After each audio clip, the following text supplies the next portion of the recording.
पीछे स्क्रीन पे देख रहे होंगे, GS with tricks, GS with trick. आप लोगों को सुबह जो आपकी क्लास चल रही है करंट अफेयर्स की, वो तो सुबह 6 बजे चलती ही रहेगी। उसमें बहुत ही महत्वपूर्ण क्वेश्चनों पर हम लोग चर्चा करते रहेंगे। लेकिन आज मैं जीएस को ट्रिक के माध्यम से कैसे याद किया जाए, इससे दोस्तों बड़ी आसानी होती है एग्जाम में। आपको चीजें दिमाग में बैठाने के लिए ट्रिक्स बहुत ही जरूरी है। ठीक है, ज्यादा समय ना वेस्ट करते हुए सीधे चलते हैं हम लोग ट्रिक्स पे। मैं चैप्टर वाइज चलाऊंगा, विधिवत चलाऊंगा, लेकिन अभी जो है स्टार्टिंग है, इसलिए कुछ आज मैं ट्रिक्स बता दे रहा हूँ। उसके बाद में फिर एक तरफ से इतिहास स्टार्टिंग से चलेगी, सब स्टार्टिंग से चलेगा। चलिए देखते हैं, जरा चैनल को देख लेते हैं, जीएस बाई अजय। थोड़ा इसको आप लोग सपोर्ट करें, इस पे जाएं और वर्दी में मेरी फोटो मिलेगी, उसको आप सब्सक्राइब करें और शेयर करें। ठीक है दोस्तों, बात करते हैं इतिहास की। इतिहास, इतिहास, इतिहास को 3 कालखंडों में बांटा गया है। 3 कालखंडों में बांटा गया है, आप लोग जानने होंगे। प्राचीन इतिहास, प्राचीन इतिहास और मध्य इतिहास, मध्य इतिहास और आधुनिक इतिहास, आधुनिक इतिहास। थोड़ा राइटिंग आप लोग ध्यान दे लेना, कोई दिक्कत नहीं है, क्योंकि अभी स्टार्टिंग है, धीरे धीरे कवर होगा। प्राचीन इतिहास, मध्य इतिहास और आधुनिक इतिहास। ठीक है, बात करते हैं प्राचीन इतिहास के बारे में। प्राचीन इतिहास के बारे में बात करते हैं। प्राचीन इतिहास, प्राचीन इतिहास में, प्राचीन इतिहास, प्राचीन इतिहास, प्राचीन इतिहास में हड़प्पा सभ्यता से लेकर के प्रागैतिहासिक काल, आदि ऐतिहासिक काल और ऐतिहासिक काल, उसमें चलते हैं। यदि शुरुआत बात की करें कि वंशजों की, राजाओं की, शासकों की शुरुआत कहां से होती है, तो ये आपकी होती है मगध साम्राज्य से। मगध साम्राज्य, मगध साम्राज्य का उदय, हेडिंग डाल दो, मगध साम्राज्य का उदय यहां से। अभी मैं यहां बता दे रहा हूं कि यहाँ पे ट्रिक फॉलो हो रही है, इसलिए मैं यहाँ पे आ गया हूं, वरना स्टार्टिंग से ही चलेगा आपका। मगध साम्राज्य का उदय, मगध साम्राज्य का उदय जो है दोस्तों, ये आपका हुआ है, एक ट्रिक मैं बता दे रहा हूं, हसीन मसूका, हसीन मसूका। ये एक ट्रिक है आपकी, हसीन मसूका। ये ट्रिक है, ये ट्रिक है, क्या है ट्रिक? हसीन मसूका, ये एक ट्रिक है। इसमें मगध साम्राज्य का जो उदय होता है वो हर्यक वंश से होता है दोस्तों। मगध साम्राज्य का उदय किससे होता है? हर्यक वंश से होता है। तो हा से पहले क्या आ जाएगा? हा से हर्यक वंश, हर्यक वंश, हा से हर्यक वंश, सा से शिशुनाग वंश, शिशुनाग वंश, सा से शिशुनाग वंश, और ना से नंद वंश। इसको एरो इधर ले आओ, ये इसका है, ना से नंद वंश, नंद वंश। इसको विधिवत में बताऊंगा आप लोगों को, अभी तो मैं ट्रिक के माध्यम। आगे आता है भैया इसमें फिर अब आता है मौर्य वंश। मौर्य, ये परीक्षा में सीक्वेंस आ जाता है बताने के लिए। मौर्य वंश, फिर क्या भैया इससे क्या है? शुंग वंश, शुंग वंश, शुंग वंश।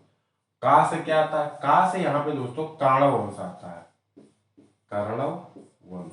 ये उतना महत्वपूर्ण है नहीं। कर्णव वंश या, कर्णव वंश या इसी में आ जाएगा आपका एवं, एवं इन्हीं साथी में थे वो सातवाहन वंश, सातवाहन वंश, सातवाहन वंश।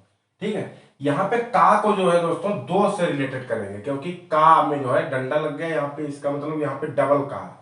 डबल का में आ है, तो का मतलब यहाँ पर क्या है? यहाँ पर का मतलब एक कुषाण वंश भी है, कुषाण वंश, कुषाण वंश। इतना आप लोग नोट डाउन कर ले, वरना स्क्रीनशॉट ले लें, जल्दी करें। इतना आप लोग नोट डाउन करें, अन्यथा स्क्रीनशॉट ले, जल्दी करें, वीडियो लंबा होगा फिर। इसके बारे में डिटेल में मैं बताऊंगा जब यहाँ पे नंद वंश के शासक घनानंद को पराजित कर देता है कौन, चंद्रगुप्त मौर्य, तो मौर्य वंश की स्थापना करता है। वो चाणक्य की सहायता से हेल्प लेता है, चाणक्य की हेल्प लेता है, उसी की सहायता से ये सब काम होता है। ठीक है, आगे बढ़ते हैं, फटाफट इसको कर लीजिए आप, स्क्रीनशॉट ले लीजिए और नोट कर लीजिए। ठीक है भाई, आगे बढ़ते हैं। आप जो है इसी में आगे अगली ट्रिक है, अगली ट्रिक जो है भाई, ये साफ नहीं हो रहा है, क्या बात है।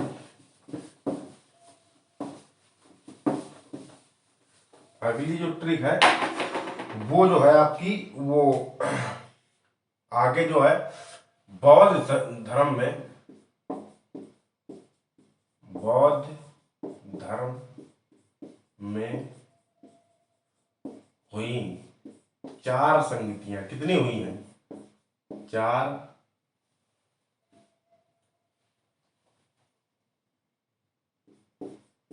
संगतियां। बौद्ध धर्म में क्या हुई हैं, 4 संगतियां हुई हैं, 4 संगतियां हुई हैं। ठीक है, ये मैं ट्रिक के माध्यम से बता दूंगा आप लोगों को। बौद्ध धर्म में कितनी संगतियां हुई, 4 हुई। इसकी ट्रिक देख लीजिए आप लोग, RVPK, ये तो काहे की ट्रिक है दोस्तों, यहाँ पे लिख दे रहे हैं। ये काहे ट्रिक है, स्थानों की ट्रिक है, स्थान की ट्रिक है, जहां जहां हुई है। ठीक है, एक सन के बारे में भी बता दे रहे हैं, 483 और फिर 100 कम कर देना, 383 और फिर 250 ईस्वी, ईस्वी है सब में ईस्वी कर लो, ईस्वी, और फिर जो है यहाँ पे 78 ईस्वी, ईसा पूर्व है, सॉरी यहाँ पे ईसा पूर्व में समय होगा, 78 ईस्वी तब आएगा, ईसा पूर्व, ईसा पूर्व। ठीक है, क्योंकि समय बैठ जा रहा है ना, ईसा पूर्व, इतना आपको ध्यान रखना है। ये स्थानों का हो गया, ये मतलब सन का हो गया, सन किस सन में हुई ये भी पूछ देता है। ठीक है, हाँ। अब फिर क्या है, शासक, शासक के बारे में बता दें कि शासक के समय में कहाँ कैसे क्या हुआ, ये भी बता दें शासक के बारे में। तो शासक की ट्रिक है, आजकल अशोक कनिष्क है, आजकल जो है अशोक कनिष्क है, आजकल अशोक कनिष्क है। तो ये तो देखो यहाँ पे देख लीजिए आप लोग, यहाँ पे मैं लिख दे रहा हूँ, यहाँ पे लिख दे रहा हूँ, आर से मतलब राजगृह, राजगृह, आर से मतलब क्या हुआ, राजगृह, वी से मतलब वैशाली, दूसरी बोल संगत कहाँ हुई है, वैशाली। ठीक है, और ये पाटिलपुत्र, पाटिलपुत्र छोटा छोटा लिख लो, आ जाए पाटिलपुत्र। और ये कुंडलवन कश्मीर, ये कहाँ है, कुंडलवन कश्मीर, कुंडलवन कश्मीर। आप लोग नोट डाउन करें इसको फटाक, के से कुंडलवन कश्मीर, पी से पाटिलपुत्र, और वी से वैशाली, और आर से राजगृह। ठीक है, ये आप लोग इसको, हाँ ये अब यहाँ पे देख लीजिए, आज से मतलब अजात शत्रु, अजात शत्रु, आज से अजात शत्रु हो गया। ठीक है, आज में पूरा अजात शत्रु हो गया, आज में पूरा क्या हो गया, अजात। का से कालाशोक, अजात शत्रु, कालाशोक, फिर अशोक कनिष्क, नहीं कहाँ फंस रहा है, आजकल अशोक कनिष्क है, आजकल अजात शत्रु, कालाशोक और अशोक कनिष्क, हाँ ठीक तो है। कल से मतलब कालाशोक, कालाशोक एक शासक हुआ है कालाशोक, और ये अशोक है, कनिष्क कनिष्क है। ठीक है, इसको आप लोग कर सकते हैं, यहाँ से इसे मैं लाइन खींच दे रहा हूँ, प्रॉपर तरीके से आप लोग इसको अच्छे से नोट कर लें। ठीक है, फटाफट फटाफट स्क्रीन शॉट ले लें या तो फिर नोट कर लें इसको फटाफट, समझ रहे।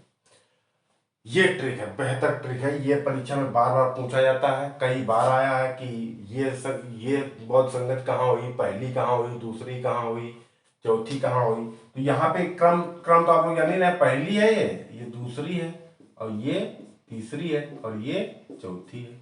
ये इन चारों का हो गया। पहली बौद्ध संगत कहाँ हुई, राजगृह में हुई, कब हुई, 483 तब किसके समय में, अजातशत्रु के समय में हुई। दूसरी कहाँ हुई, वैशाली में, 383 ईसा पूर्व में कहाँ हुई, कालाशोक के समय में हुई है। ठीक है, हुई कहाँ, वैशाली में। तीसरी कहाँ हुई, पाटलिपुत्र में हुई। 250 ईसा पूर्व में हुई है। किसके समय में हुई है? अशोक के समय में हुई। तो चौथी कहाँ हुई है? कुंडलवन कश्मीर में हुई है। किस कब हुई है? 78 ईस्वी में हुई। किसके समय में हुई? कनिष्क के समय में हुई। स्क्रीन शॉट लीजिए, अन्यथा इसको नोट कर लीजिए तुरंत। आगे बढ़ते हैं, फिर आगे बढ़ते हैं भाई, ठीक है, आगे बढ़ते हैं। वीडियो ज्यादा लंबा ना हो इसलिए हम जल्दी कर रहे हैं थोड़ा।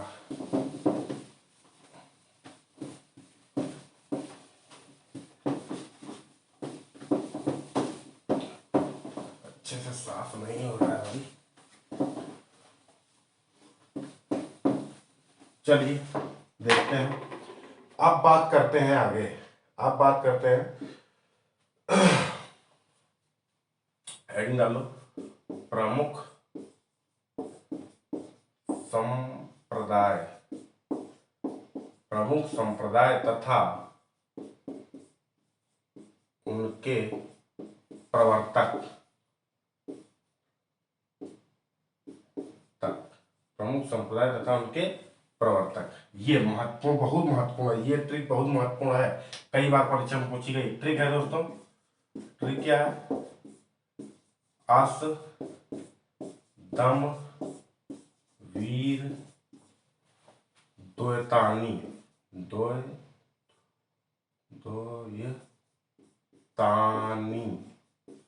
द्वैतानी शुभ।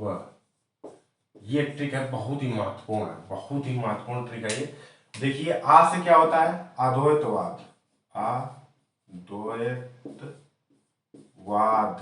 अद्वैतवाद। इसके कौन से थे भाई? इसके कौन थे? इसके शंकराचार्य थे, शंकराचार्य। अद्वैतवाद के प्रवर्तक कौन थे? शंकराचार्य। हो गया। अगला दा से द्वैतवाद, द्वैतवाद। इसके कौन थे? मध्वाचार्य,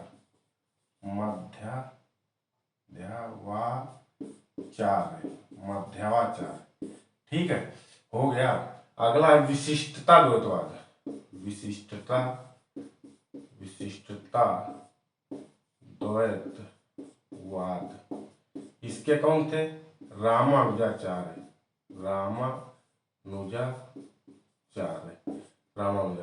ठीक है भाई। अगला द्वैता द्वैतवाद, अगला है द्वैता द्वैतवाद। इसके कौन थे? निम्बकाचार्य। इसके कौन थे? निम्बकाचार्य। ये हो गया। अगला है शुद्धता द्वैतवाद, शुद्धता द्वैतवाद। इसके कौन थे भाई? वल्लभाचार्य, वल्लभाचार्य। कौन थे? वल्लभाचार्य। नोट करें आप लोग, नोट करें, फटाफट नोट करें। यहाँ पे जो है द्वैता द्वैतवाद है, शुद्धता द्वैतवाद, ये नोट करें, नोट करें, अन्यथा स्क्रीनशॉट लें फटाफट। बहुत अच्छी ट्रिक है, बहुत कंफ्यूजन होता था, इसलिए इसको मैंने विधिवत तरीके से तैयार किया है। असदम वीर द्वैतानी शुभ, अद्वैतवाद शंकराचार्य, द्वैतवाद मध्वाचार्य, विशिष्टता द्वैतवाद रामानुजाचार्य, द्वैता द्वैतवाद निम्बकाचार्य शुभ। ये हो गए। फटाफट फटाफट स्क्रीनशॉट करें और नोट डाउन करें साथ ही साथ, ठीक है। आगे बढ़ते हैं, फिर आगे बढ़ते हैं। बहुत ही बेहतरीन ट्रिक है, आपको काफी हेल्प होगी इससे एग्जाम में, काफी हेल्प होगी भाई। ये चीज देख लीजिए एग्जाम में, आप जब दे के एग्जाम आएंगे तो आपको पता चलेगा कितना फायदा है इससे, इस ट्रिक के माध्यम से, ठीक है। अब बात करते हैं आगे। अब पहुंचते हैं आगे, दिल्ली सल्तनत में पहुंच चलते हैं। कहां पहुंच चलते हैं? दिल्ली सल्तनत,